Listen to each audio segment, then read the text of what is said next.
Truth. What is up, everybody? Thank you for joining us at Candid Truth. We're going to talk about the truth. We're going to get candid with it. I want to get really candid because it's been a while since we went live. A couple nights ago, I went live interviewing Diego about his testimony coming out of the transgender movement. And before that, it was like 10 days before our previous live. And even the live, that was the New Year's live about the phoenix coming out of the ashes and this ritual ceremony that happened on the New Year's. But it was actually a little bit longer than I wanted even for that video to come out. And, it's just been hard. I've been in kind of this funk, this rut, just lack of motivation. It's like I got all these ideas that I want to share with people that God's impressed upon my heart. I got at least 3 videos lined up that are coming out, but I just want to be open and honest with you guys. Like, this stuff really starts to weigh down on you when you see what God is showing you, when you get to see through the veil, when you have spiritual discernment and you really see the signs of the times, and how few Christians actually see it and are living it and are living like it's here. And just like the Bible says about the days of Noah, they're eating and drinking and marrying and giving in marriage.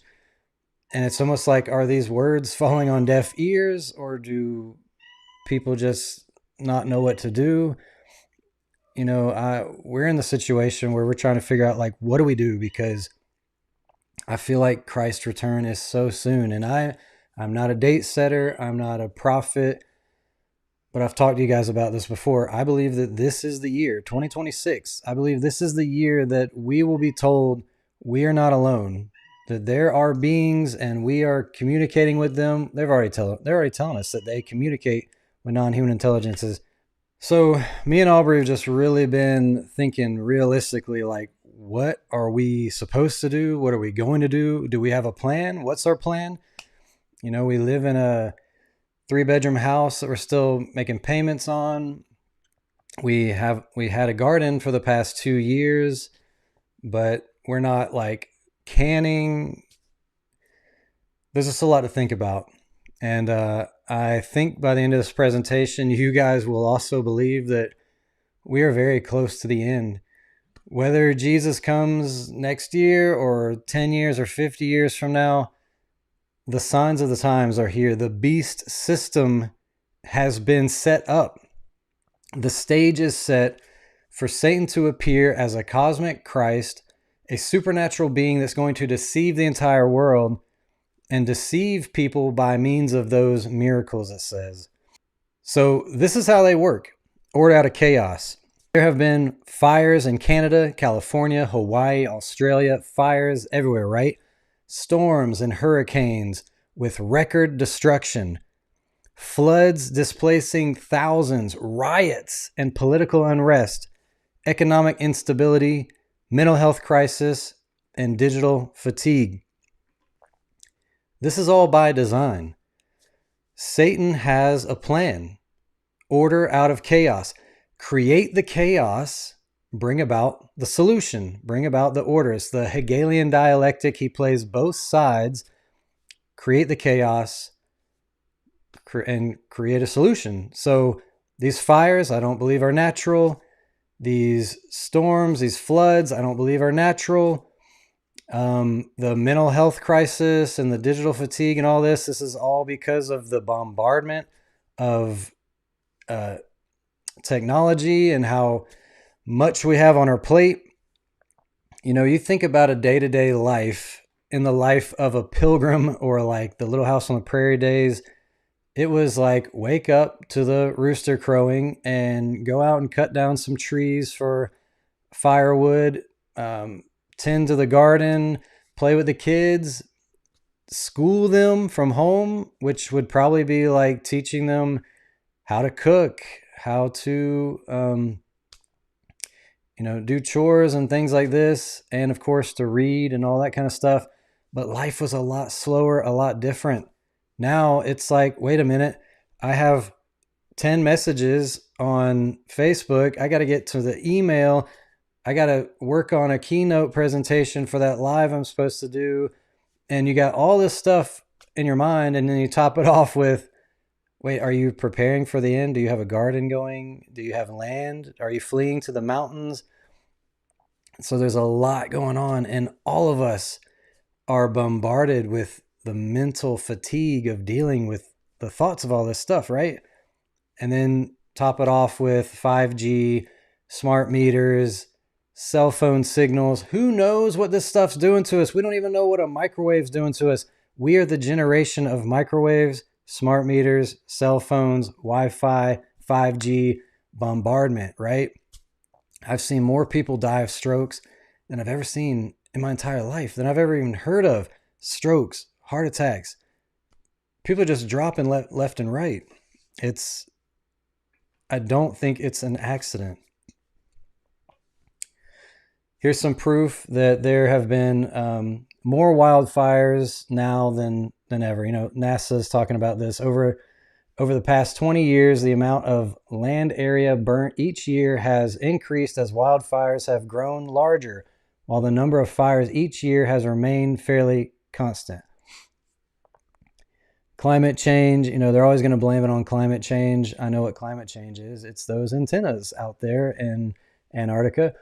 But it says the most damaging hurricanes in the United States are now occurring 3 times more often than they did a century ago. And since 1980, the proportion of major hurricanes in the Atlantic Ocean have doubled. As ocean and air temperatures continue to rise, the risk associated with hurricanes only grow more severe. So, yeah, maybe temperatures are rising when you're blasting the atmosphere with these high-powered emissions, but I don't believe in climate change. I don't. I believe in cyclical things that are happening. I believe in man-made climate change. Yeah. The climate changes all the time. They used to call it, when I was growing up, watching Captain Planet and all that, they used to call it global warming, but people caught on that it's not getting hotter every year. So they had to change it to climate change, because you can't argue that the climate changes. It does. The next one says a warmer world means increasing evaporation, which supercharges storms and produces more rain, resulting in higher chances of flooding. In the United States, 9 of the 10 years for extreme one-day precipitation have occurred since 1995. Wow. And this other Google result said, yes, data from various sources show a significant and ongoing rise in mental illness and distress, especially among youth. The increases in anxiety, depression, and related issues like suicide, and a trend exacerbated, but not solely caused by COVID-19 pandemic, linked to factors like digital media, social pressures, and improved awareness. Globally and the US, mental disorders are climbing in prevalence and impact, though some data also suggest improved diagnosis rates due to reduced stigma and better access to care, making the picture complex. Now we live in a generation where people kind of embrace their mental disorder. They're like, oh yeah, I'm ADHD and bipolar and depressed. It's kind of like they really wear it like a badge of honor. And I'm not mocking anyone that deals with those things. It's a shame that so much of mental illness is going on right now, but it's due to our environment. It's due to all this technology and everything.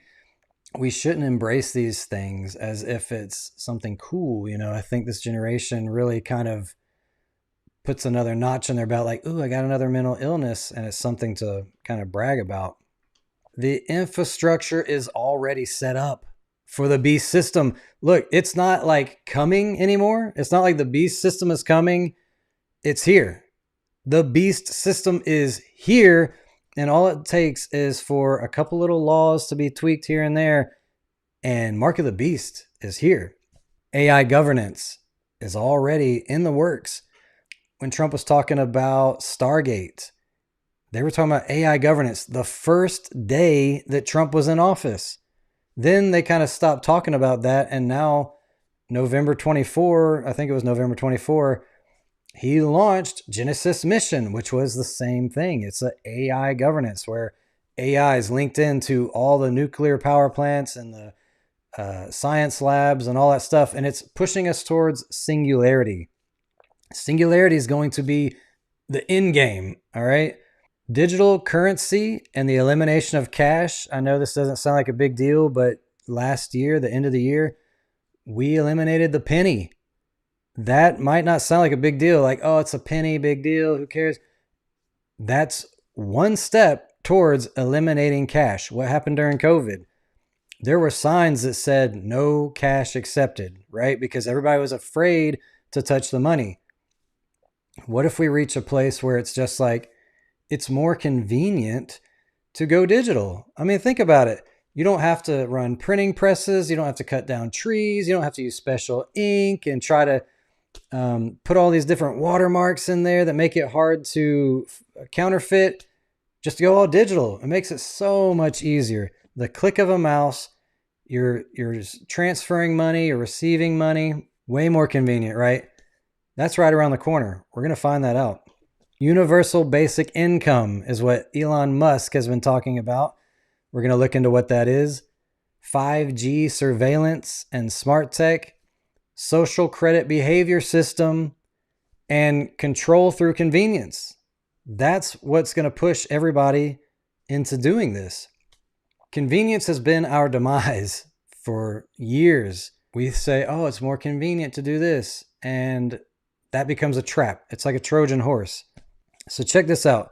I'm going to walk us through something in history to show that history repeats itself. We believe this. We understand this. History repeats itself. And are we seeing a repeat of what happened a long time ago? And where is that going to lead us? So I was asking Google a lot of questions for this presentation. And it says, yes, the Great Depression was the primary catalyst pushing the U.S. government to pass the Social Security Act in 1935. Before 1935, people didn't have a Social Security number. They didn't have a Social Security card. There was no Social Security Act before 1935. That wasn't that long ago. There's probably people alive today. Actually, yeah, people alive today that were alive in 1935. They'd be 91 years old. My wife's grandma is 93, 98. I can't remember. She was alive when this happened. So that Social Security number that you have and that card that you have was pushed by the Great Depression, creating a federal safety net. So there was a reason they did it. There was a crisis. And that crisis was able to push people to all conform. Okay, as conspiracy theorists, I think a lot of us believe that there's a lot of manufactured crises, right? That when I see a crisis on television, my antenna already go up. I'm like, is there anything sketchy about this? Does this line up with the official story? And more times than not, when I really analyze, when I set my emotions aside and I don't think about, oh, is this politically correct? And I look at that thing like I'm a detective, things don't add up with the official story. And it's from 9/11 to Sandy Hook to Charlie Kirk, all these things, you're going to find things that don't line up with the official story, which makes me wonder, what agenda are they trying to push? It's order out of chaos. Order out of chaos. That's the method. So what were the key causes that even created the Great Depression? And I say created the Great Depression for a reason, because I believe it was manufactured. But look what it says. Stock market crash of 1929.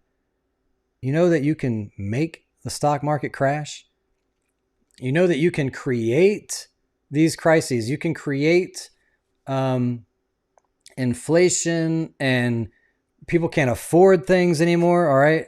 Bank failure and panics, monetary policy mistakes. The Federal Reserve failed to expand the money supply. and stop bank failures, worsening deflation and credit contraction. And I want you to pay attention to this. High tariffs.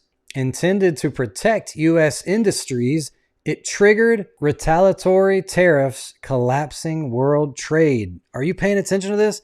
High tariffs.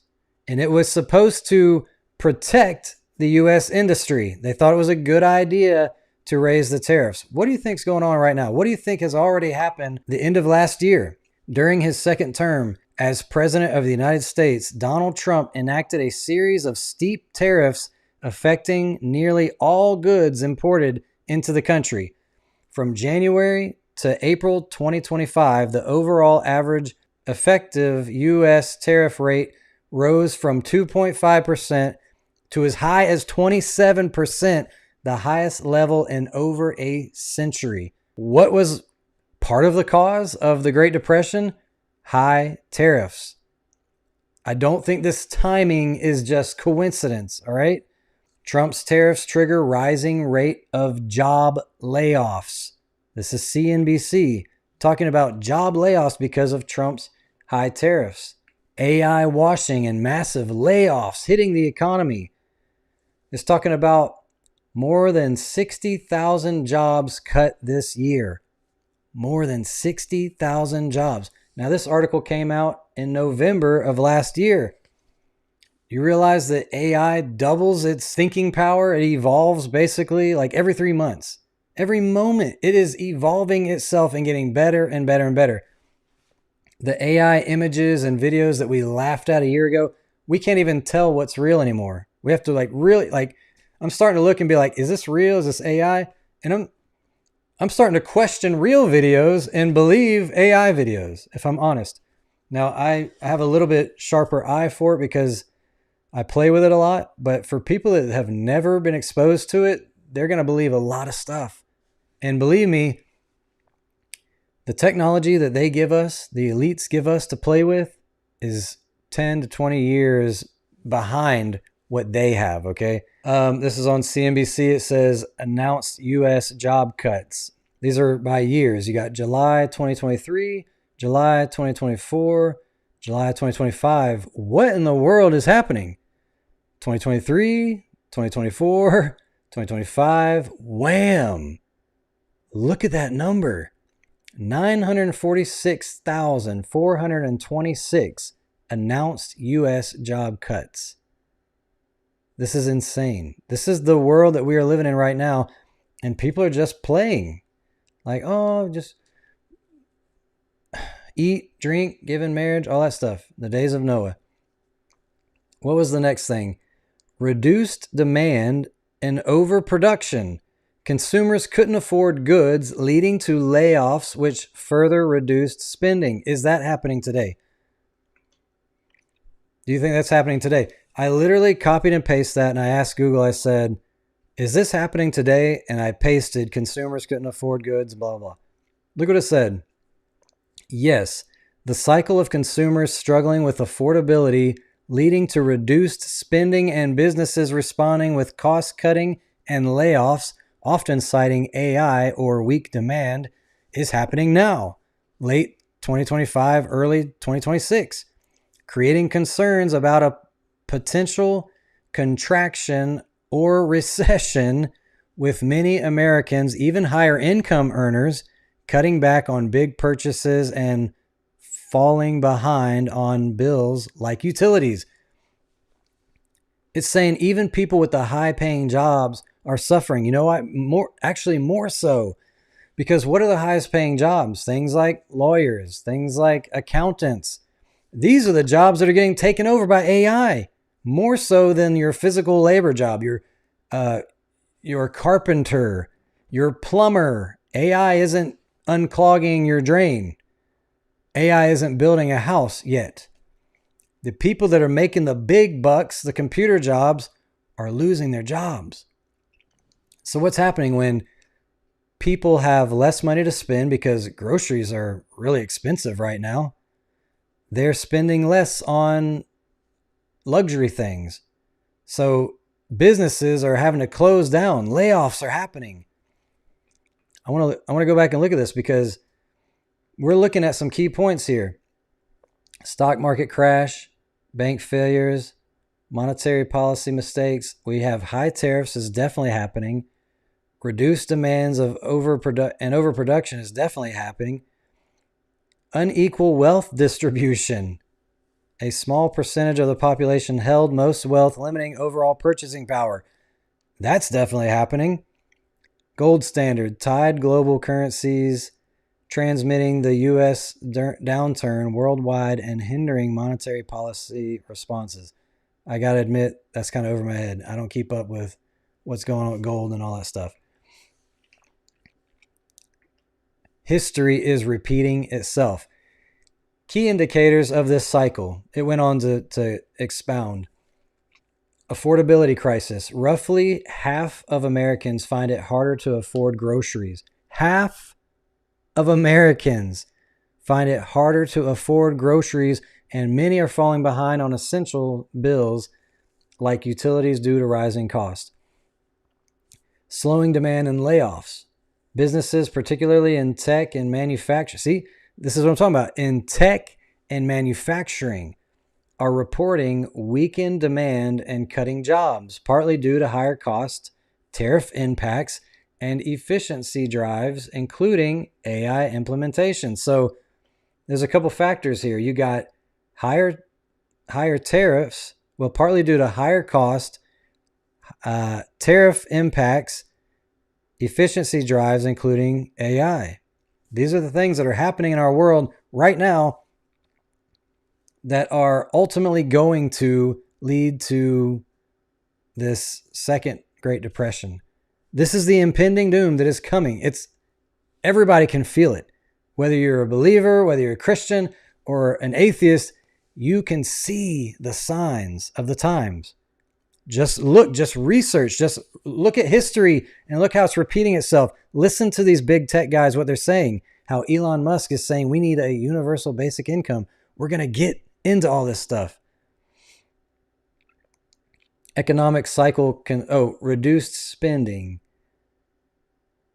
Reduced spending. Consumers are pulling back on non-essentials and big ticket purchases, and sentiment surveys show increasing economic anxiety even among higher income households.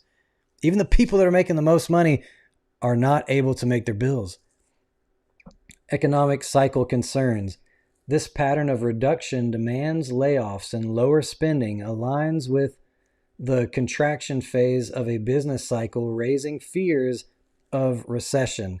In essence, the situation you described is a recognized economic trend currently impacting the U.S. economy as of late 2025 and early 2026, with consumer pullback and business cost cutting reinforcing each other. So then I asked another question. Yes, there is a significant push in America towards digital IDs, driven by states adopting mobile drivers, federal interest, and streamlining identity verification, improving Digital Identity Act. The private sector demand for efficient identity proofing, though this movement faces concerns from privacy activists or advocates about potential tracking and equity issues as detailed by organizations like the ACLU. This is a .gov website. I didn't show the toolbar up there or the URL, but it's a .gov, and it says NextGov FCW lawmakers want government to promote use of digital IDs. And at the bottom, you can see it says the concept of digital IDs is relatively straightforward. Individuals would store their verified personal identification documents on their phones or in an app. Supporters of the approach say that it would provide consumers and businesses with more confidence in the veracity of transactions and interactions, particularly for those conducted online. Maybe you don't see the harm in this. Let me explain something to you. We live in a day where you really can't survive without a phone. Think about if you were trying to go off grid and you're like, I'm not going to have a phone. I'm not going to have an email. I'm not going to have a phone number, obviously. I'm not going to have a computer. Okay. Try to go to work. Try to go to Dollar General and ask, hey, I'd like to apply for the job. Okay. You just go to dollargeneral.com. Well, I don't have a phone. Oh, you don't have a phone. Well, we got a computer in the corner over there. Okay. So you go to the computer, you're filling out the application, and then it's like, it's got an asterisk by the blank that says phone number. Well, you don't have a phone number. What are you going to put there? Well, maybe I'll put my relative's phone number. All right. And it's going to say email. There's an asterisk by that too. You have to have an email. You have to have a phone to even function in this world today. And they do it with the convenience aspect. You go to a restaurant, you want to save 15% off that meal. Oh, all you got to do is scan the little QR code. Oh, I don't have a phone. Oh, well, can I get the 15% off anyway? Well, no, you have to scan the QR code. You don't have a phone? No, I don't have a phone. This is the world we live in right now. It's like almost impossible to function without a phone. Imagine when everything goes digital, because if you do get the job and you really want to be off grid and they say, okay, well, we're going to pay you this much and it'll be direct deposited to your bank. What bank do you bank with? Well, I don't have a bank. I don't trust banks. I just cash my check at the grocery store and I store the money up. Oh no, we don't do checks. We don't write checks. It's direct deposit. You have to have a bank. Wait, I have to have a bank. Okay, now try to go to the bank, open up a bank account without a phone, without an email. It gets nuts. This is crazy. This is already the world we live in currently. Currently, it is rapidly changing. They are pushing for the one ID, the digital ID. So why? Because right now you can say, oh, I got like 4 different email accounts and I use this email for this. I pay my bill with this email. I use this phone number over here. We don't really have like a one identification digitally. I got multiple email accounts. I got Facebook, and you could have multiple Facebooks and all that stuff. You are out there in many different facets. What the digital ID will do is make you have a one identification, just like your ID card. When you get pulled over or something, you're not going to pull out your Ingalls card or your Food City card. You have to pull out your driver's license. That's the only thing that's acceptable, driver's license or passport. But there's only one form of acceptable ID, right? You can't use your student ID. You can't use your library card. It has to be your driver's license or passport. The same is going to happen with the digital ID. It's an app and it's for everything. All the money will be digital very soon. Everybody's going to get a universal basic income, and you have to have the app. You have to have the phone, or you do not survive. You don't get to spend money.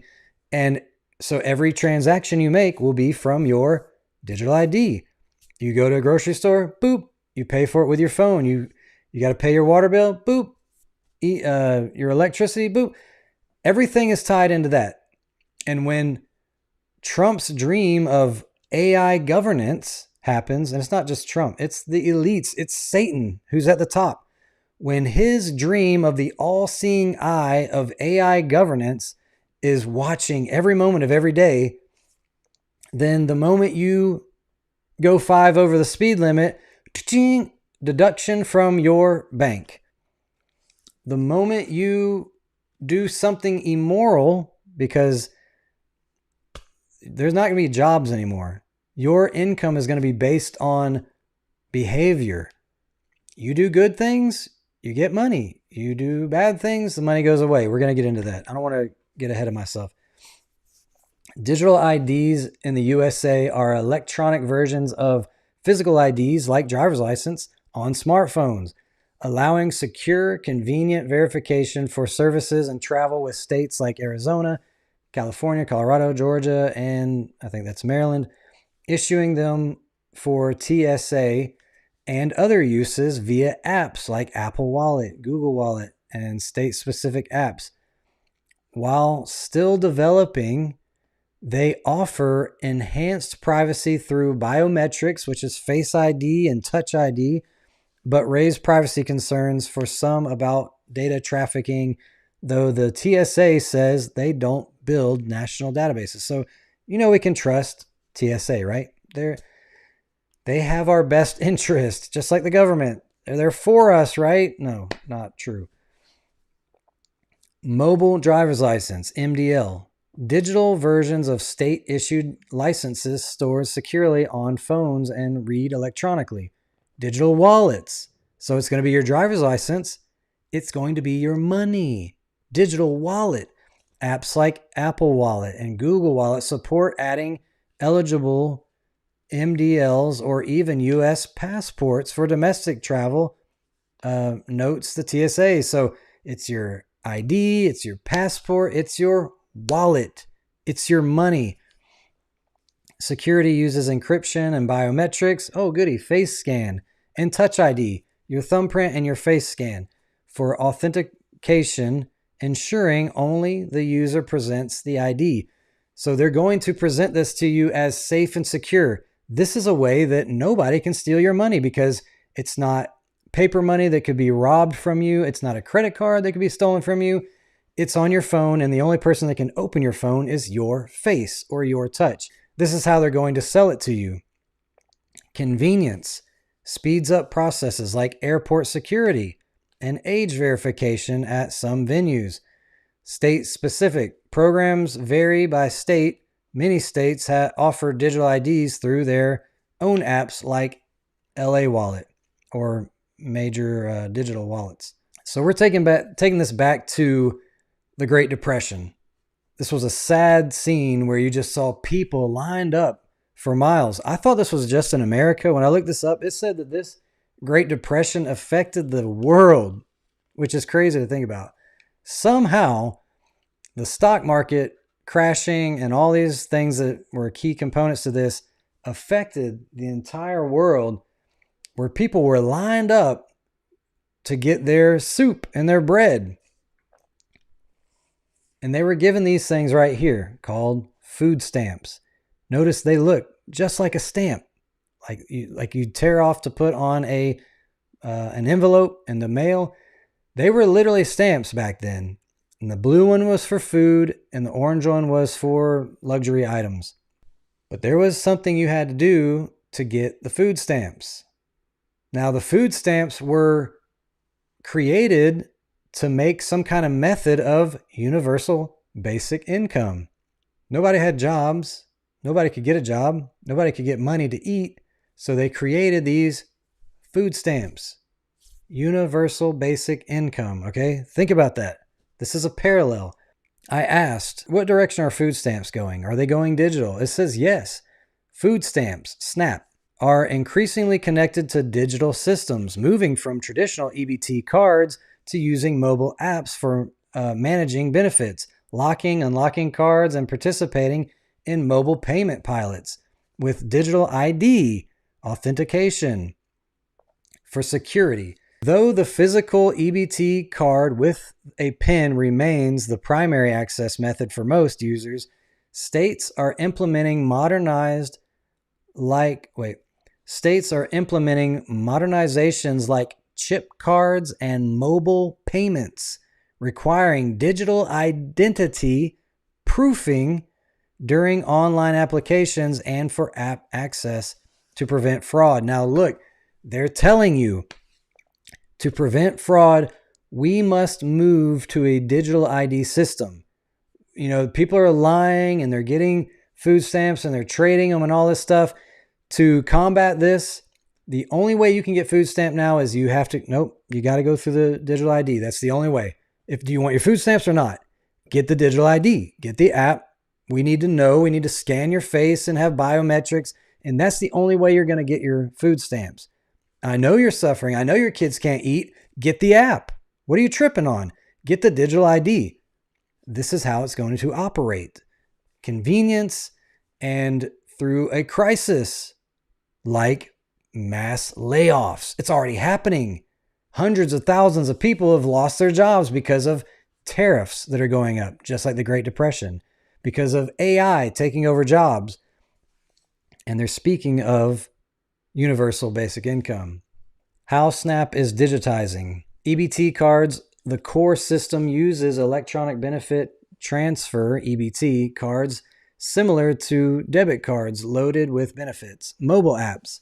Users can manage accounts via apps like EBT Edge or Connect EBT to check balances, change PINs, and lock and unlock cards for security between purchases. Digital authentication. For online applications and app access, states use digital identity verification and authentication, sometimes requiring a valid photo ID to prove eligibility. Mobile payments. Pilots in states like Illinois, Massachusetts, and Oklahoma are testing using smartphones for SNAP purchases, moving away from the physical card. All right, you see that fourth bullet point, mobile payment. We are moving away from the physical card to using your mobile phone. Chip technology. Modernizing EBT cards with chips makes them more secure against skimming and fraud, and major focus for the USDA. So it says, in summary, food stamps are not fully replaced by a single digital ID. Rather, they are a blend of physical EBT cards and digital tools, apps, online portals for convenience and security. Man, this sounds so biblical. Convenient, peace, and security. For convenience and security, with digital identity proofing becoming standard for access and fraud prevention. This is what they're telling you. If you want to feed your family, you must get the app. You must get the digital ID. It's the only way. There's too much fraud out there. There's too much identity theft out there. You have to get the digital ID. It's the only way you can eat. Are you catching on? Are you following the train of thought here? This is just like the Great Depression. They manufactured a depression with high tariffs and stock market collapse and all this stuff to the point where everyone was lining up for food, and they said, look, you want to eat? Well, here's you some universal basic income stamps. Here's you stamp, here's you a stamp, food stamps, welfare. It's happening again. Only this time it's all digital. You want to eat? I know you got laid off. I know AI replaced your job. We're going to help you. We are the government. We're going to help you. It's welfare. Get the digital ID. Stop refusing this. Get the digital ID and make your life easy. Feed your family. Get the digital ID. This is a website, digital authentication and identity proofing and supplemental nutrition assistance program, which is SNAP applications. So this is a website right here telling you that this is all about to be digital. This is all about to be your digital identity, your digital ID that the UK was forcing, and now America is pushing for it. This is going to be just like China's social credit score. What is China's social credit system? A broad government initiative to build trustworthiness in society. They're talking about that all the time, right? We need peace. We need unity, peace and safety. Trump has said, I'm going to bring peace and security to the whole world. We're going to be in the golden age. Everyone's going to have prosperity. Everyone's going to be getting along with peace and security, right? This is what he's talking about right here. A broad government initiative to build trustworthiness in society by monitoring and rating the financial, social, and legal behavior of individuals and businesses, using rewards like easier loans for good behavior and punishments like travel bans for bad behavior. Though it's a fragmented system of blacklists, financial reports, and local pilots rather than one single universal score, the goal is to enforce contracts, curb fraud. That's what we're talking about right now. Curb fraud and encourage civilized conduct, primarily impacting corporate compliance, but also affecting individual access to services like loans, education, and travel. Somebody might be hearing this and be like, look, what's wrong with getting along? What's wrong with people being civilized? Why do you act like this is a bad thing? Because who makes the rules? Who's to say that you're civilized or not? Who sets the moral code? Maybe believing that there's only one way to heaven is uncivilized. Maybe believing that Jesus is the only way to the Father is uncivilized. Maybe saying that homosexuality is a sin is uncivilized. You see what I'm talking about here? There are people out there, the elites, the rulers of this world, they want to create a one world religion, a coexist movement where every road leads to God. It doesn't matter if you're a Satanist, a Buddhist, a Muslim, a Jew, you're all going to heaven. We need to all get along, sing kumbaya, and coexist. And there's going to be a one world church for that. And if you go to that church, there's going to be a lot of indoctrination and brainwashing to make you a tolerant person. And if you do it, you're going to get some good basic income. You're going to be able to feed your family if you go to that church. But if you don't, it's going to be a struggle. You reject going to the good church of love? Man, how are you going to eat this week? You're going to do a lot of humanitarian things? It's going to be a struggle. If you try to buck the system, it's going to be hard. What are we doing to prepare? What are we doing? Are we growing food?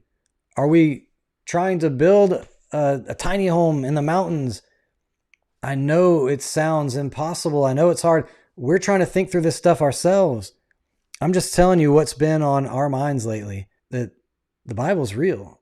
Prophecy's true. It's happening. What are we going to do about it? What is the next step of action? How the social credit system works. Data aggregation. Data comes from various sources, including financial reports. Wow. Court judgments, tax filings, social behavior like charitable giving or online posts. Are you catching this?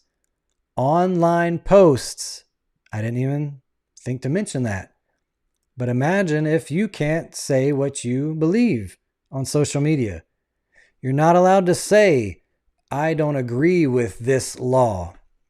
I don't agree that two men should be able to be married. I don't agree that a child should have his genitals chopped off. These are things that you're not going to be allowed to say on social media because it could blacklist you and you're not able to get your basic universal income.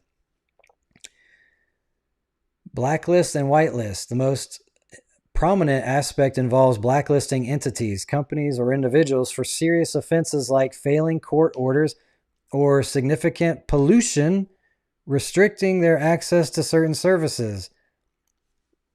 Interesting. So now you have to have a Tesla. You have to have a smart car with cameras all over it, microphones, and it is self-driving and could literally drive you to an internment camp if it wants to, because the old-fashioned cars, the gas-powered cars, they're polluting. Oh, you're going to get blacklisted for that. Rewards and punishments. High-scoring individuals or compliant businesses might get benefits like faster visa processing or easier loans, while low scores face restrictions on high-end consumption, planes, luxury hotels, or public services. Not one single score. Contrary to popular belief, there isn't one single national score for every citizen. It's a collection of systems with local governments and various agencies running pilot programs, focusing heavily on corporate trustworthiness. Key goals is to improve governance, to increase order and accountability in markets and society. Sounds great, right? To increase order. What kind of order? The New World Order. Enforce trust, to encourage honest behavior and make it easier to identify untrustworthy actors. Examples of behaviors tracked, especially in pilots.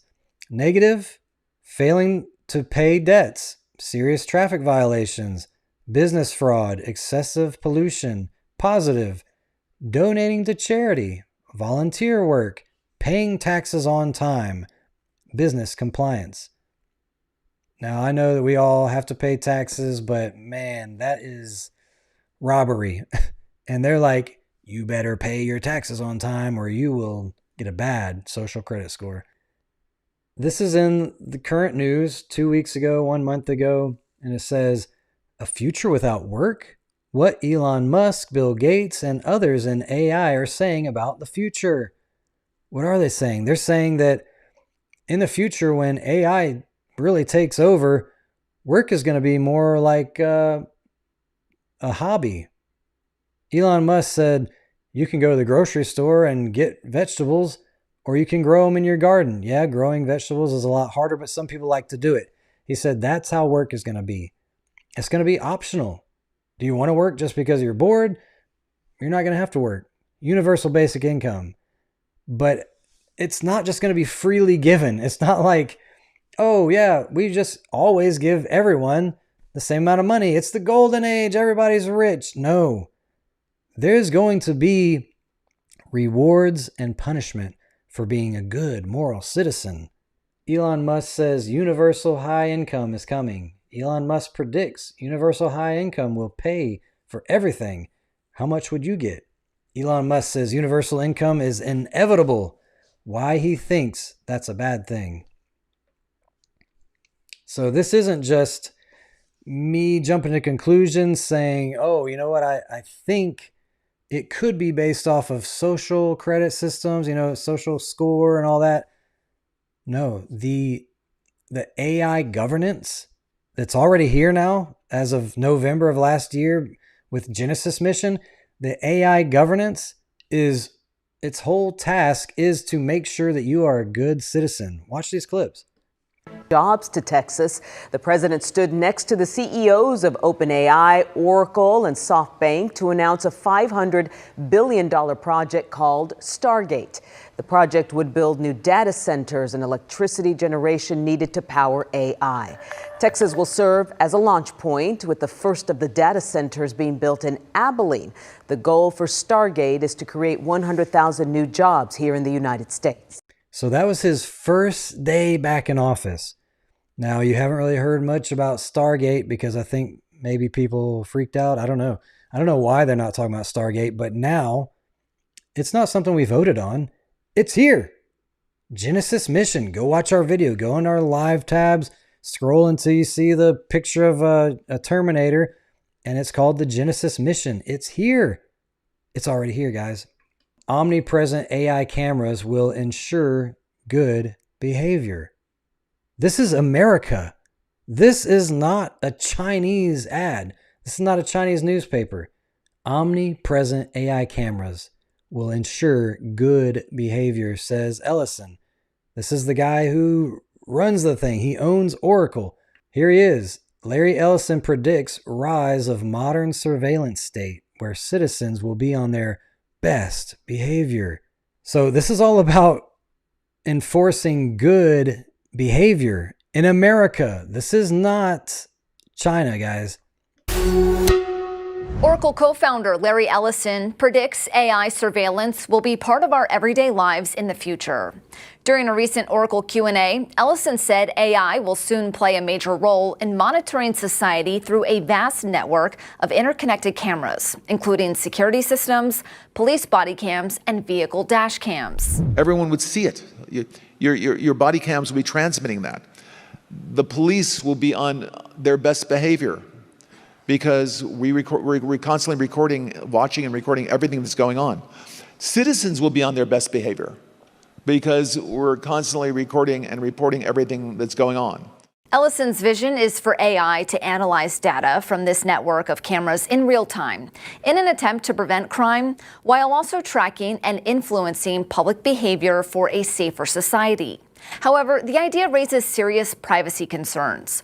Critics argue it could lead to a surveillance state with constant monitoring infringing on personal privacy rights, while others say it could help solve crimes faster and provide transparency to citizens in cases of excessive force from law enforcement. We're going to have supervision. In other words, every police officer is going to be supervised at all times. Ellison's proposal highlights a growing trend among tech giants to harness AI for societal influence, which may significantly reshape our lives in the coming years. Reshape our lives in coming years. Look, he's trying to sell it to you by saying, look, cops are going to be better, okay? Cops are going to be on their best behavior. because, you know, everybody's kind of afraid of, oh, what if a cop steps over his boundaries and all that stuff. So he's trying to sell it to you like that, but he said people will behave when they're being watched 24/7 by a universal AI governance surveillance system. This is insane. So this is how it looks. This is in China right now.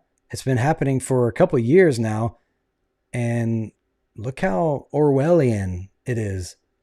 Everywhere she goes, Ouyang Haoyu is followed. What she buys, how she behaves, is tracked and scored to show how responsible and trustworthy she is. It's called the social credit system, and in one version now being tested, a person's reputation is scored on a scale of 350 to 950. And Haoyu, with a good score of 752, is okay with it. In fact, most people are. It's a mechanism pushes you to become a better citizen. It's big data meets Big Brother, expanding how the government monitors, understands, and ultimately controls its 1.4 billion citizens. Thanks to advances in artificial intelligence and facial recognition, and a web of more than 200 million surveillance cameras. Are people bothered by privacy concerns? We think the lot of camera keep the safety is really good. We can accept it.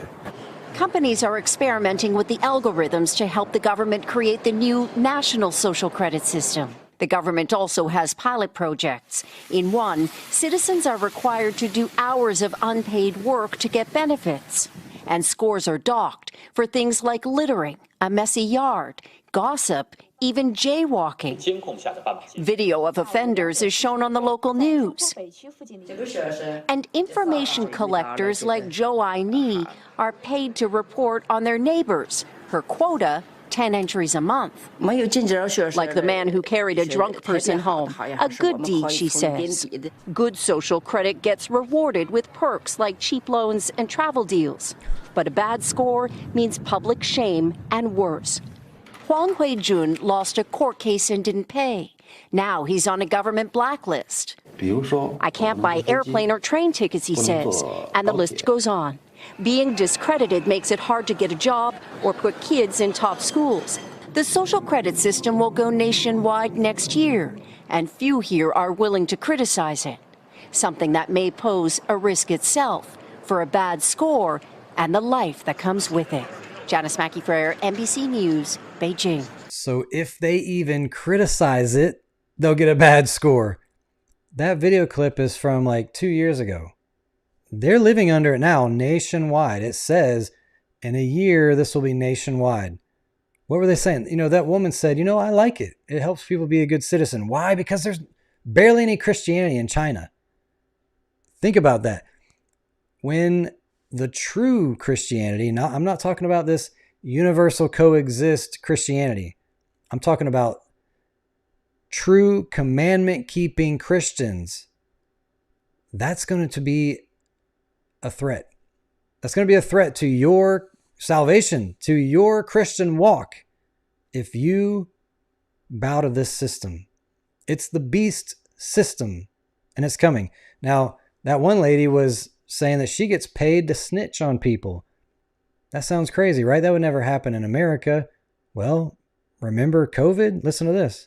We need to make sure that everybody continues to let us know where those folks are. If you've observed recurring violations of the Safer at Home order, please continue to let us know at coronavirus.lacity.org/business violation. You know the old expression about snitches? Well, in this case, snitches get rewards. We want to thank you for turning folks in and making sure we are all safe. If you see a business not abiding by the rules of 6 feet stickers on the floor and plexiglass and wearing masks, then tell on them and you will get rewarded. Secret police, just like China. It's here in America, already here. That was 5 years ago. Larry Ellison outlines Oracle's generative AI strategy. I'm just wanting you to see that the name of this website is Oracle. Oracle is the company that is pushing this, or that is creating this Stargate AI governance system. What is an Oracle by definition? a priest or priestess acting as a medium through whom advice or prophecy was sought from the gods in classical iniquity. False gods, demons, demonic priest is the name of this company. That's not a coincidence. That is purposeful. Now, there is a book called The Great Controversy, written in the 1800s, possibly the early 1900s. Pretty sure it was written in the 1800s. And it has such prophetic insight on what's coming in our world. What I'm trying to show you with this is not a new idea that we're going to be racing towards a society where it's all about coexist and it's a one world church that looks really good. It's about being a good moral person and accepting people and doing good deeds. This is prophetic, and people have known about this for a long time. And it's going to deceive millions of Christians, because a lot of Christians will look at it and say, well, it sounds good. It looks good. It's about loving people and accepting them and being tolerant of them. But it's going to be a system that goes against the commandments of God. For one, all gods aren't the same. And there are commandments that will be broken by obeying this beast system, this one world religion. You're going to a church with false doctrine that's teaching you something that the Bible doesn't teach. And it's going to break specific commandments. So here's a list of how things are going to race towards the second coming.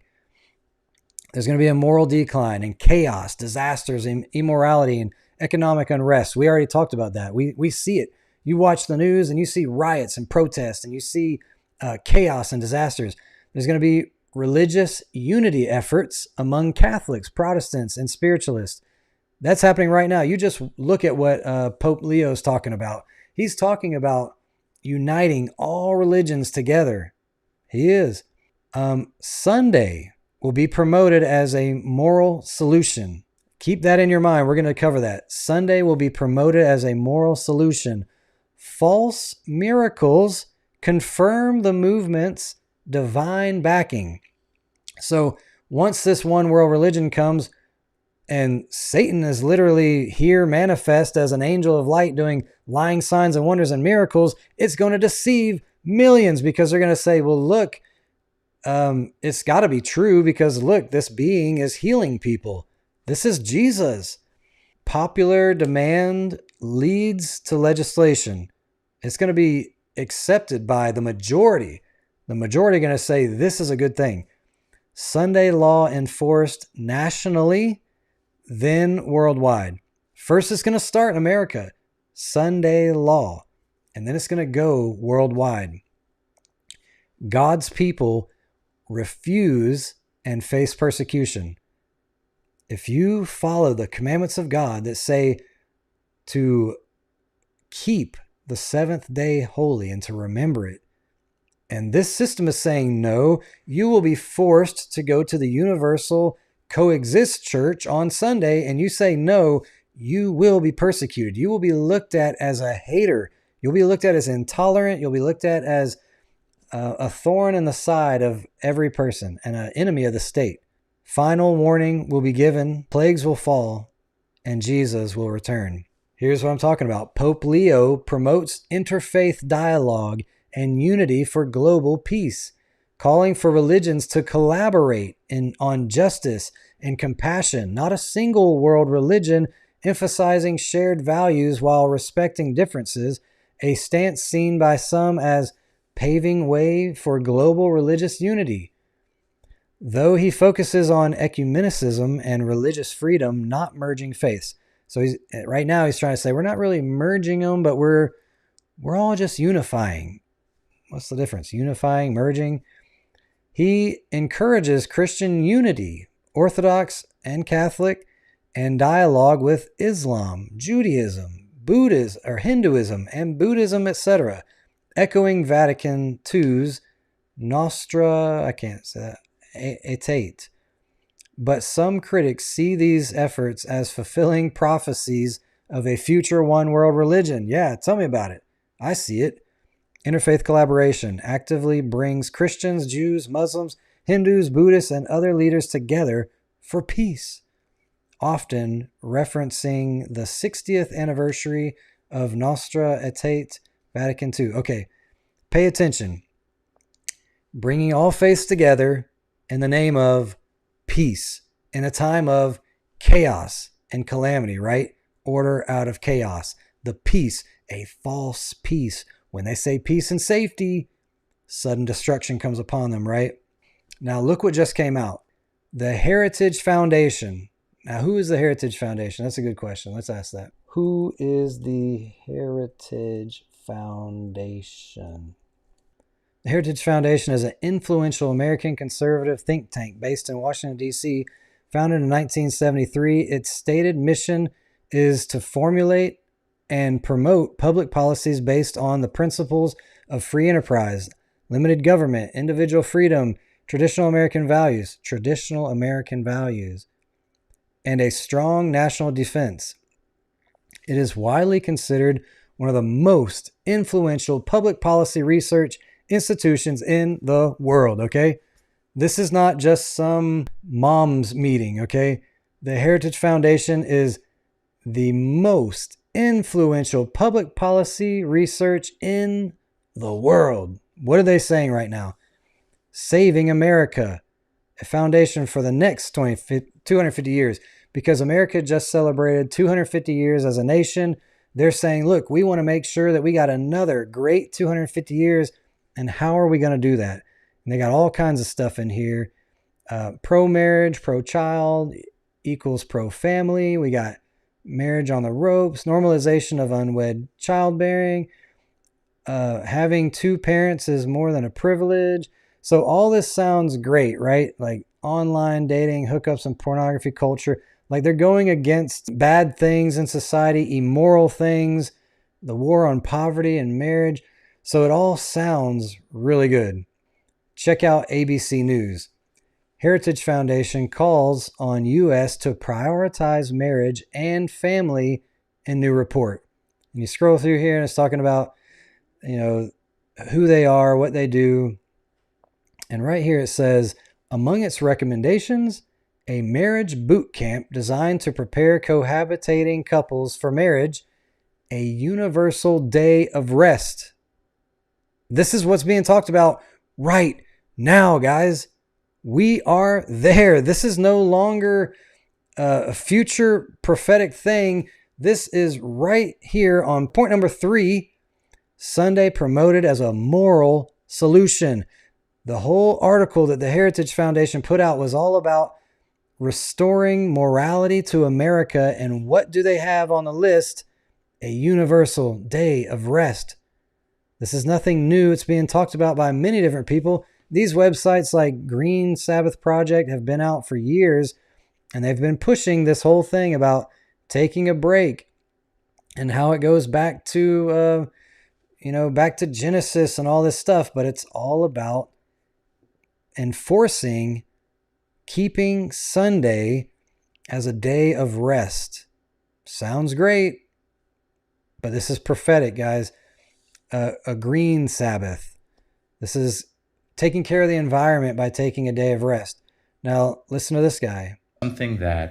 Something I really encourage. I don't see a big, it's harder to see a big federal role for this. I think this is more a question of state and local law, is reinvigorating, where possible, Sabbath rest laws.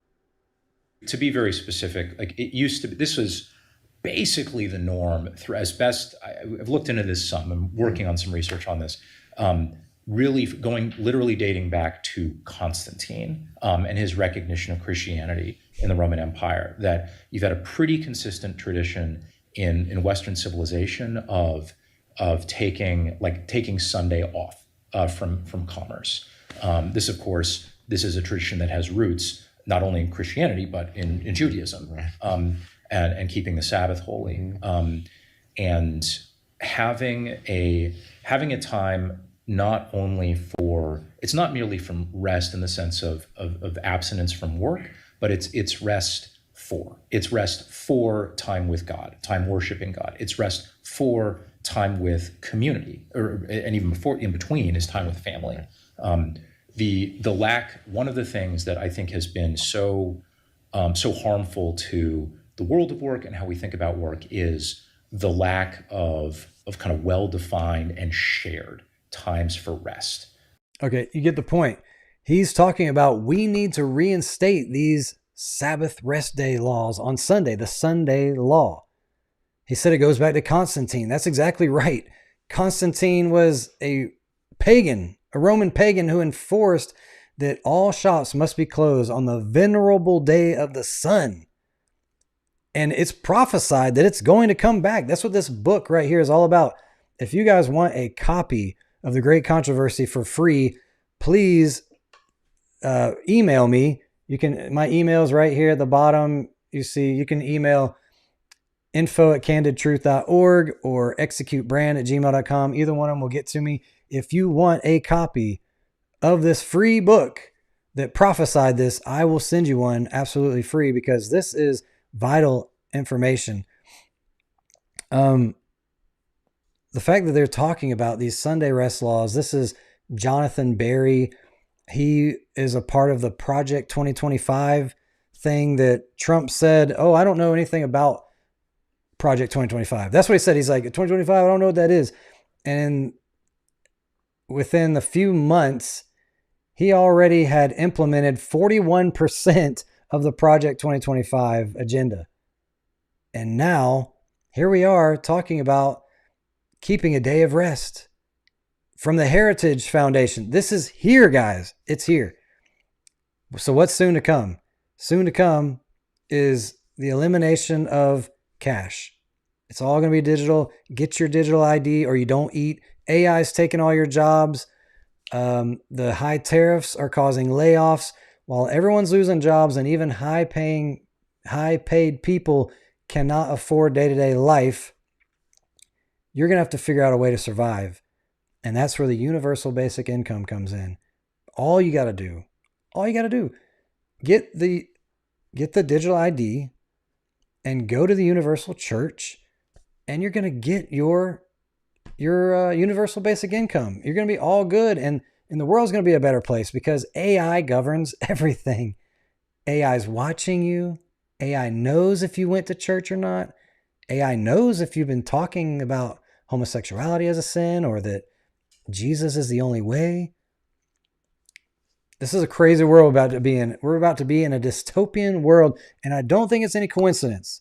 If you guys have not checked out our channel, go to the live tab, check out the videos we have on Charlie Kirk.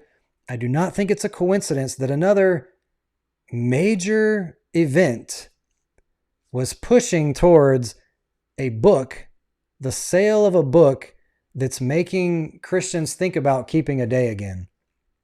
The book was all about pick your day.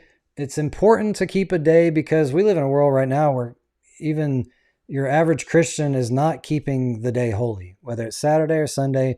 They're going to church and afterwards they're going out to eat and they're watching the football game and they're not keeping it holy. So this book that just so happened to blow up because the writer of the book happened to be assassinated and be looked at as a martyr. You guys need to check out the videos, see why I don't believe the narrative. I don't believe the mainstream media narrative. I believe this is all by manufactured design. This is all on purpose to promote a book telling you it's important to keep a day and the Charlie Kirk effect and everybody's going to church again. And the Heritage Foundation is saying we need to implement Sunday law because the moral decline of America, it's coming, guys. It's here. Get ready. What are you doing to get ready? That's the question. What am I doing to get ready? These are the thoughts that I've had on my mind. This is why I've been kind of heavy-hearted and just kind of in a rut. But I got more videos coming out for you guys. If you like this video, please give it a thumbs up. Really helps get this video out into the algorithm. More people need to know what's coming so they will stop living like the days of Noah and the days of Lot. They'll stop just eating and drinking and giving in marriage and just going about life as usual. And they will begin to get their hearts prepared to meet Christ because he's coming soon, guys. But it's not going to happen until after some very deceptive times of false miracles and the world looking like it's getting back to peace and safety and coexist, it's going to look good on the surface, but it's completely anti-biblical. I love you guys. If you guys want to support this ministry, you can do so by going to CandidTruthOrg. You can donate through Cashapp, Venmo, Zelle, PayPal. We even have Patreon. We are 100% donation based. So if you have been giving to this ministry, we love you. We thank you. We cannot do this without you. And if you like cool merchandise, we got a store. We get about $5 per sale on the items there. If you're new to this channel, please click subscribe so you don't miss another episode. Share this with all your family and friends because the end is near, guys. But Jesus is coming soon, and I want to be ready when he comes. I love you guys. God bless.